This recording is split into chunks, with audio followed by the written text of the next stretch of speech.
A cartografia aeronáutica é o conjunto de estudos e operações técnicas para a elaboração das cartas aeronáuticas padronizadas destinadas à navegação aérea.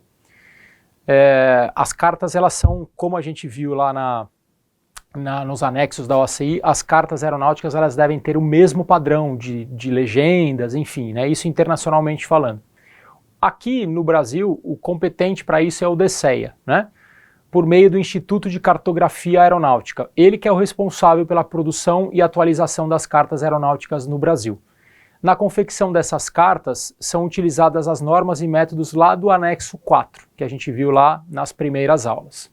As principais cartas aeronáuticas que nós temos é a ERC ou ENRC, que é a carta de rota, chamada En Route Chart, né? Esse L e H são cartas En Route, que são cartas inferiores, Low Charts, e High Charts, espaço aéreo inferior, espaço aéreo superior.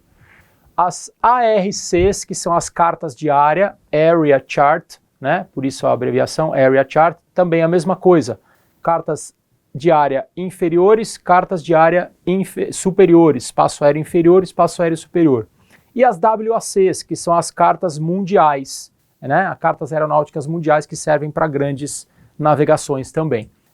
A ENRC, as cartas de rota, elas servem para proporcionar informações para facilitar a navegação aérea ao longo das rotas ATS. As rotas ATS são rotas que possuem serviço de tráfego aéreo, rotas balizadas, né?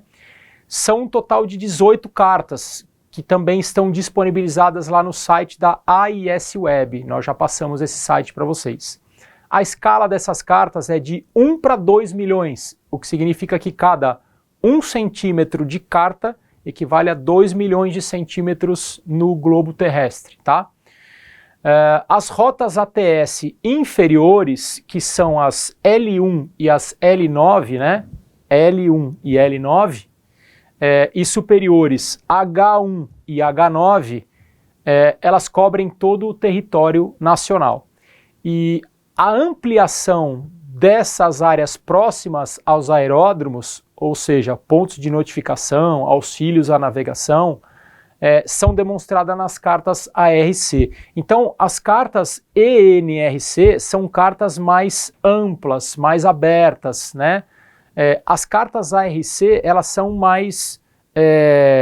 elas pegam uma área menor. Então, é como se eu pegasse um pedacinho de São Paulo e ampliasse, tá? Então a carta ENRC, ela abrange um espaço maior e a ARC, ela mostra mais detalhes daquela área. Então é um pedacinho que eu pego e amplio daquele espaço, ok? Aqui nós temos um exemplo das cartas da carta ENRC, né? E aqui eu tenho um exemplo da carta ARC. A gente consegue ver que a gente tem um pouco mais de detalhes. Aqui é um pouco mais aberto, né? Aqui a área de Porto Alegre, né? Do Rio Grande do Sul, na verdade. E aqui você consegue até ver, ó, tem um pontilhadinho aqui, né? Ó, um pontilhado aqui. E aqui está escrito ARC Porto Alegre. Então, tudo isso aqui, ó, é a ENRC. É lógico que tem um pedaço aqui para caber no slide, né? Mas se a gente pegasse essa carta toda era a ENRC. E esse pedacinho aqui, ó, esse pontilhado aqui, é a ARC. Então, nessa carta ENRC está demonstrado que existe uma carta ARC só dessa região, que é essa aqui. Então, essa carta é a ARC de Porto Alegre. Ela mostra com mais detalhes as aerovias inferiores e as aerovias superiores, ok? A ARC, ela proporciona informações detalhadas das áreas terminais, e para facilitar as transições entre o voo em rota e a aproximação para um aeródromo, tá? Elas são específicas para isso. Elas estão disponíveis para todas as terminais. Terminal Porto Alegre, Terminal São Paulo, Terminal Rio de Janeiro, Terminal Salvador, enfim, todas as terminais têm uma carta ARC.